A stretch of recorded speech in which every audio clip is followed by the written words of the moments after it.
ജോലി ചെയ്തോണ്ടിരിക്കാൻ കടന്ന് വിളിക്കുന്നത് എന്ത്?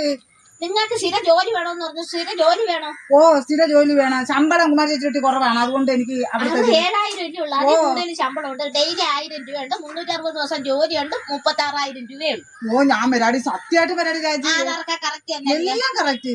അതല്ല പക്ഷെ ഇവിടുന്ന് പോയ ആഴ്ച വരാം. ശനിയാഴ്ച വൈകിട്ട് ഇവിടെ വരണം, ഞായറാഴ്ച വൈകിട്ട് തിരിച്ചു ഓ വരാം, ഞാൻ വരാം. എനിക്ക് ആഴ്ച ഒരു ദിവസം വന്നാ മതി. മെമ്പറെ കാരണം അവരെ വേണമെന്നൊന്നും പറയാം. വേണ്ട, എനിക്ക് കാണണ്ട, ഞാൻ ഫോൺ വിളിച്ചോളാം. ഫോൺ വിളിക്കാം. അവിടെ ടവറും കവറൊന്നും ഇല്ല ചേച്ചി. അതെന്ത് ടവറും കവറുവാ? 3 വരയില്ല. ഓ റേഞ്ച് കിട്ടത്തില്ലല്ലേ? എന്നാലും വേണ്ടൂല. എവിടെയാണ് ജോലി എവിടെക്കളെ? ചേച്ചി തെമ്മല വനം ഫോറസ്റ്റ് കാടല്ലേ അത്. അതില് ഈ ഫോറസ്റ്റുകാർക്ക് ഇറങ്ങുമ്പോ വനം കാരണം അവർക്ക് തട്ടി വീഴുന്നു. അതൊന്ന് തെളിച്ചു കൊടുക്കാൻ അതിന്റെ ട്രെൻഡ് പിടിച്ചിട്ടുണ്ട് ഞാൻ. ഓ ഞാൻ ട്രെൻഡ് പിടിക്കും മോളെ. അവിടെ ഈ വനത്തിന്റെ ഇതൊക്കെ ഉള്ളതുകൊണ്ടല്ലേ അരിക്കൊമ്പനൊക്കെ ഇറങ്ങിയല്ലേ? ചേച്ചി അവിടെ അരിക്കൊമ്പനാന്നും ഗോതമ്പ് കൊമ്പനാന്നൊന്നും എനിക്കറിയില്ല. അവർക്ക് തെളിച്ചു കൊടുക്കണം. തെളിച്ചു കൊടുക്കാം. പക്ഷെ ഒരു കാര്യമുണ്ട്, 6 മാസം അങ്ങോട്ടും 6 മാസം ഇങ്ങോട്ടും. ആഴ്ചയിൽ ഒരു ദിവസം നമുക്ക് ഇങ്ങോട്ടും. ശമ്പളം എങ്ങനെ? ശമ്പളം എന്ന് തരും? ശമ്പളം ആരാണ് തരുന്നത്? സർക്കാരാണ്.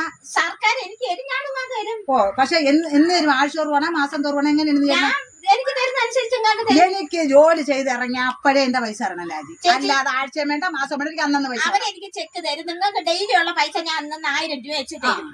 വെപ്പം കൂടിയല്ല അവിടെയാണ്, ഫ്രീ ആണ്. അതൊക്കെ ഞാൻ ഏറ്റു. പക്ഷെ എനിക്ക് ശമ്പളം, ഒരു ശമ്പളത്തിന്റെ കാര്യത്തിൽ മാത്രം നിന്നെ എനിക്ക് വിശ്വാസമുള്ള രാജി. എനിക്ക് അപ്പോഴേ വേണം. പക്ഷെ ഒരു കാര്യമുണ്ട്, ആഴ്ച റൂം തരല്ലേ? അവനെ ആനയും പുലിയും പിടിച്ചില്ലെങ്കിൽ തിരിച്ചു വരാം.